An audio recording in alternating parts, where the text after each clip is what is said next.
Okay, so you're picking up photography and you want to feel like a professional. Gone are the days of taking shots in auto mode. You want to do everything in manual mode, just like the pros do. But you aren't 100% sure on how aperture, shutter speed, and ISO work. Well, today's video, I'm gonna break down all of that for you in the easiest way possible by using the human eye. Okay, so what is aperture? I want you to think of aperture as your pupil. Now, what does a pupil do? Well, a pupil is responsible for letting light enter the eye, and that's the exact same thing as aperture. Now, what is aperture in a camera? The aperture is that little ring you see right in the center of the lens. You see how it kind of looks like that 007 symbol? It's the same thing.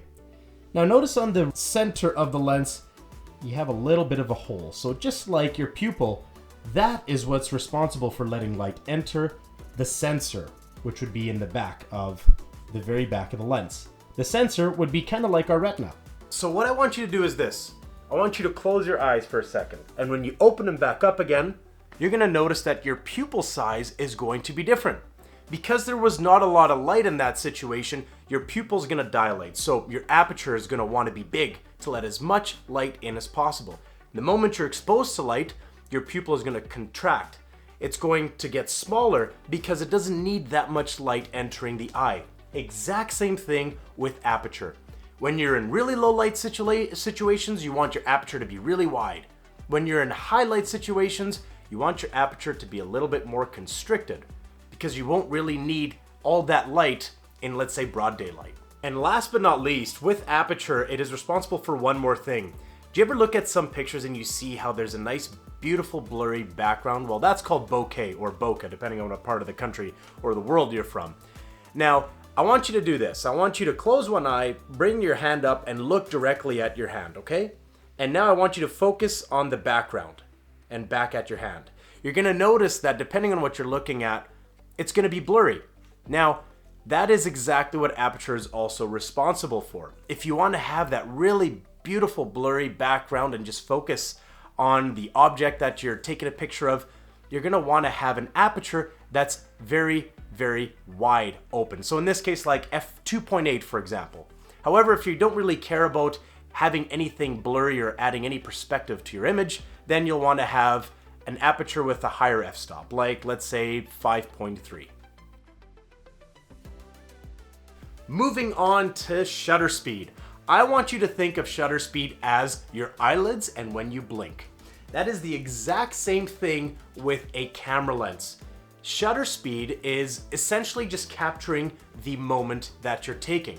That's the you hear when you take a picture. Now, you'll notice that sometimes it'll be really quick sound like a and then other times it'll be a chick. Well, that's because your shutter speed is going to dictate what's going on there, just like when you blink. Now what I want you to do is this. I want you to look at the corner of your room you're at and make your way to the other side. And as you do that, I want you to blink many times. Now notice when you blink from one end all the way to the other, you pretty much see everything. Like everything is pretty clear and you remember every object that's in the room. Well, shutter speed is gonna do the exact same thing.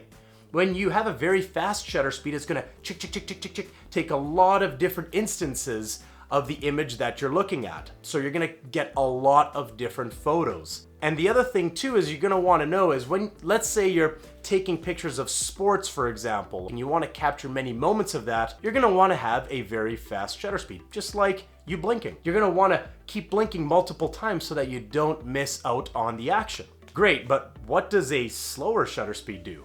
Well, do the exact same thing. I want you to blink on one end, turn all the way to the other, and open your eyes at the end of the room. You're gonna notice something.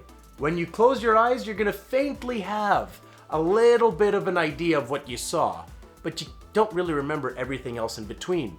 It's gonna work the exact same way with a camera. If you have a slow shutter speed, it's going to cause that perspective in the image, that speed that you see sometimes with like action sports. How a runner will be running on a track and it looks like they're just morphing through the air, kind of like the Matrix.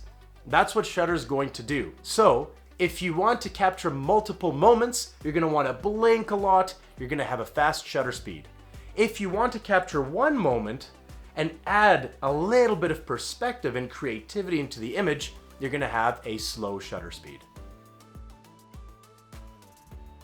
And last but not least, this one is by far the easiest, ISO. Think of ISO as artificial light.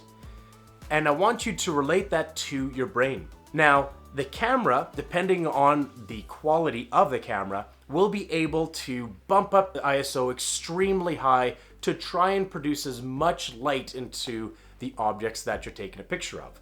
So let's say you're in a really dark environment and you want to take a picture of something, but your aperture is as wide open as it can be, but you still can't get much light into the lens. That's where ISO is going to come in. It's going to brighten up the image internally using the computer and the camera, just like your brain would. It's going to try in a dark room to process the objects that you're in and the objects around you so you don't stub your shin against the table. But that's all ISO is doing. It's going to artificially brighten the image. So a higher ISO is going to lighten up the image a lot. But notice that if you do that, the image quality will suffer a little bit. So be careful. Generally speaking, you want a very low ISO just so that your image doesn't start degrading. You know when you see an image that's kind of has those fuzzies in the background? That's what ISO is going to do. It's going to cause that really ugly kind of noise that you see. So be careful with ISO. Okay guys, so we just covered all three very important things about photography: ISO, aperture, and shutter speed. Again, aperture is just like your pupil, which will be that ring in the very center of the camera. It's responsible for letting light in and also provides that really beautiful depth of field and the blur in certain images that you see. Shutter speed and shutter is just like your eyelids and blinking. A fast shutter speed will capture a lot of moments that in time that you're taking pictures of. A slow shutter speed will add that extra motion to certain objects as they travel through time. And lastly is ISO, artificial light. Your brain, the camera's computer, and sensor trying to blow up the image as much as it can and add as much artificial light as possible to try and make up the objects that you're trying to take a picture of. Now, if you guys found that helpful, please do leave a like on this video. It would definitely help the channel out too. But I'm going to be making another video of just how all three of these things work together, or in some cases against each other. If you want to stay tuned for that video, please consider subscribing to the channel so you don't miss out when I post that video coming up rather shortly. If you do have any questions, please leave them down below. I'll be more than happy to answer them for you as well.